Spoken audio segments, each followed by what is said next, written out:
হ্যাঁ, আমরা হেলিকপ্টার থেকে শুধুমাত্র টিয়ার শেল এবং সাউন্ড গ্রেনেড নিক্ষেপ করেছি। র্যাবের আইন ও গণমাধ্যম শাখার পরিচালক লেফটেন্যান্ট কর্নেল মুনিম ফেরদৌস বলেছেন, বৈষম্যবিরোধী আন্দোলনে ছাত্র জনতার উপর র্যাব কখনোই প্রাণঘাতী গুলি ব্যবহার করেনি। রোববার দুপুরে রাজধানীর কারওয়ান বাজারের র্যাব মিডিয়া সেন্টারে আয়োজিত সংবাদ সম্মেলনে সাংবাদিকদের এক প্রশ্নের জবাবে তিনি একথা বলেন। পুলিশের ৯০ জনের বেশি কর্মকর্তা এজাহারভুক্ত আসামি।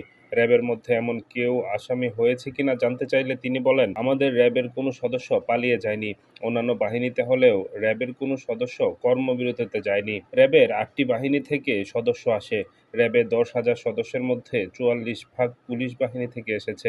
র্যাবের কোনো সমস্যা ছিল না। ছাত্র জনতার উপর র্যাব কখনোই মারণাস্ত্রের গুলি ব্যবহার করেনি। আমরা ছাত্র জনতার আন্দোলনের সঙ্গে ছিলাম।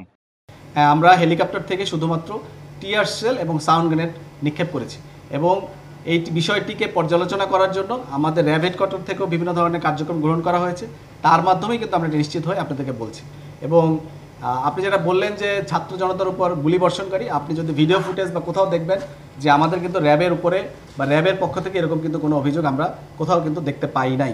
যদি আপনাদের কাছে যদি কোনো কিছু থাকে আমাদেরকে দিতে পারেন, আমরা সেই বিষয়ে অবশ্যই ব্যবস্থা নেব। বাট আমরা কিন্তু কোথাও আমরা র্যাব বা এরকম কোনো কাজ করছে এরকম কিন্তু কোথাও কোনো ভিডিও ফুটেজ নেই। আমরা ১,১৭০ জনকে গ্রেফতার করেছি। এর ভিতরে উচ্চ পর্যায়ে যারা ছিলেন তাদের থেকে প্রায় ৩৯ জনকে আমরা গ্রেফতার করেছিলাম। এরপরে যাদেরকে বিভিন্ন সামাজিক যোগাযোগ মাধ্যমে আমরা দেখতে পেয়েছিলাম ১১ জন ছিল, এটা এখন ১৫ জনের মতো হবে। যাদেরকে অস্ত্র হাতে বিভিন্ন সোশ্যাল প্ল্যাটফর্মে আমরা দেখেছি যে তারা ছাত্র জনতার উপরে গুলিবর্ষণ করেছিল, এরকম এটা অলরেডি ১৫ ক্রস করবে আমি আশা করছি। যেটা আমি লাস্ট যেদিন প্রেস ব্রিফিং করেছিলাম সেটা ১১ জন ছিল। এছাড়াও আমরা কিন্তু অস্ত্র উদ্ধার এবং যেগুলো গোলাবারুদ এগুলোতে কিন্তু উদ্ধারে আমরা প্রায় ২১৯টা অস্ত্র উদ্ধার করেছি। এগুলো হচ্ছে আমি এটা আপডেটেড আমার কাছে নাই, আপনাকে আমার সময় দিলে আমি আপডেটটা বলতে, যেটা লাস্ট মিডিয়া ফিকেশন সেটা আমি বলছি, আমি প্রায় ১০,৬৪২ রাউন্ড অ্যামুনিশন কিন্তু আমরা তখন কিন্তু আমরা উদ্ধার করতে সক্ষম হয়েছিলাম। এবং আমাদের এই কার্যক্রম কিন্তু চলমান আছে এবং আমরা বলতে চাই যে কারো কাছে যদি কোনো তথ্য থাকে এবং যদি কেউ আমাদেরকে দেন আমরা তাদেরকে সহায়তা করি না বা সেখানে কোনো কাউকে দেখা যাচ্ছে আমরা করছি না, এই ধরনের কখনোই হবে না। র্যাব সবসময় আপনাদের সাথে আছে, সাধারণ জনগণের সাথে আছে এবং আমরা সবসময় আমাদের উপর যে দায়িত্ব কর্তব্য যেটা আছে ম্যান্ডেট অনুযায়ী আমরা সেটাকে অনুসরণ করে আমাদের সর্বোচ্চ আমরা করে যাব।